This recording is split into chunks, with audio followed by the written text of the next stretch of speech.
and welcome to video 4 of 4. So let's get started in regards to the timing and what we're looking at in regards to the process of developing a fourplex or sixplex. So currently, a municipal permit approval volumes are the lowest in the last 2 years.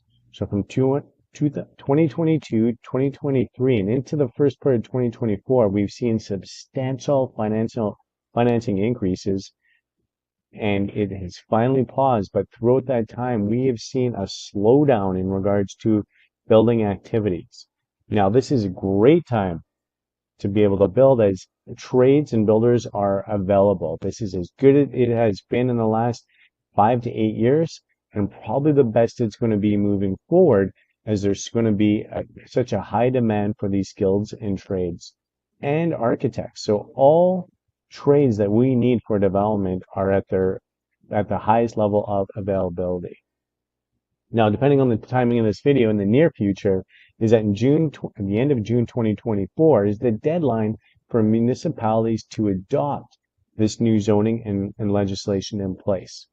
And so we're waiting to see how that all lands on the hands of the municipalities. But reading through the legislation, where a lot of terms that are being used by the province as in must. The municipality must allow this and must allow that. So we're expecting a very high approval rate from the municipalities and not a lot of friction. Now, the interest rates have gotten to a level that's so high that we're expecting nothing but reductions moving forward in the short term. And what that's going to do, it's going to drive a lot of demand.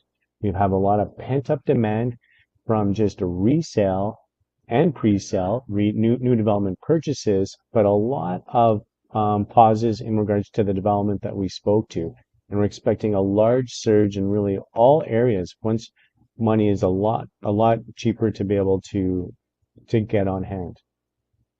And this is going to put a lot more pressure on the builder and developer availability and can potentially result in wait lists. So wait lists.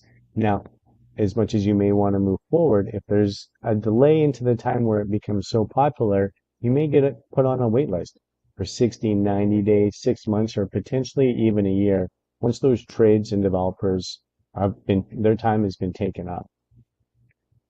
Now, the municipal infrastructure is the major concern from cities. And to give some insight to that is that these cities were all planned with X so many people, say for that block or two, to be using the sewer or the water services. So we'll say in a 2-block reach or even 3-block reach of a street, they were expecting 85 to 90 people or 100 people to have to use the services there. Well, if we're exchanging one home for 4 or 6, soon that 100 jumps up to 120 or 116, 120, 124 people. And at some point, the city is going to say, enough is enough. We're putting too much pressure on the infrastructure. No more building. Very valid reason to say no. And so what this brings out is a first come, first serve until that infrastructure is updated. And it's going to take a long time to update the infrastructure on all streets in all municipalities. So what are the next steps to make all this happen? Well, first step is to reach out to me and my team, and we'll do a viability report in regards to we'll identify and the numbers on what it'll look like to be able to build and then resell and or build and resell just a portion of the units. From there, we'll meet with the architect to get a modeling as far as what our massing, what our goals are to make this fourplex or sixplex a reality. We'll have a chat with the city to make sure there's no restrictions. From there, we're going to speak with the financial lender and the builder. Again, create those relationships with both.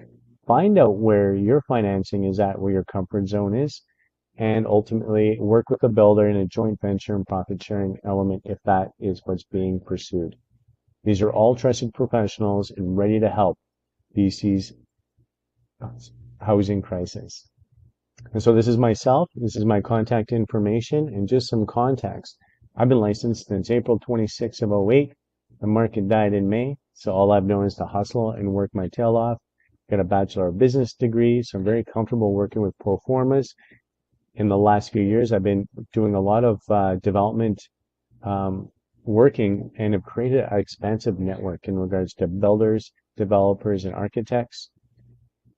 I'm the project founder of YVR 1.0, coordinator, and can be a partner in the entire process.